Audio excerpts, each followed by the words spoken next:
আজি অসমৰ যুৱ প্ৰজন্মই নতুন অসমৰ সপোন দেখিছে। কেইদিনমান আগত মাত্ৰ এডিআৰই পৰীক্ষা হৈ গৈছিলে। ৰিজাল্ট দিব ফেব্ৰুৱাৰীৰ শেষ সপ্তাহত নহলে মাৰ্চৰ প্ৰথম সপ্তাহত। শিক্ষক নিযুক্তিৰ প্ৰক্ৰিয়া চলি আছে। ৫,৫০০ শিক্ষক নিযুক্তিৰ প্ৰক্ৰিয়া চলি আছে। কিন্তু মই থমকি ৰোৱা নাই। ৫,৫০০ নিযুক্তিৰ প্ৰক্ৰিয়া চলি থকাৰ সময়তে নতুনকৈ আকৌ ৪,৫০০ পদৰ আমি বিজ্ঞাপন দিলোঁ। এটা এডিআৰই পৰীক্ষাৰ ফলাফল দিম আৰু লগে লগে নতুন পদৰো আমি বিজ্ঞাপন মুকলি কৰি দিম। আশা স্তব্ধ হ'ব নোৱাৰে। আমাৰ সপোনবিলাকক আমি পম খেদি থাকিম।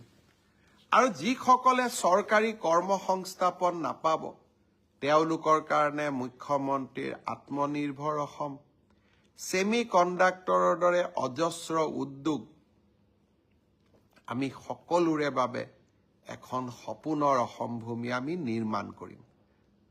নতুন বছৰৰ আৰম্ভণিতে অলপ আশাৰ কথা কৈছোঁ। অসমত নিৰাশাৰ কথা কোৱা মানুহ বহুত আছে।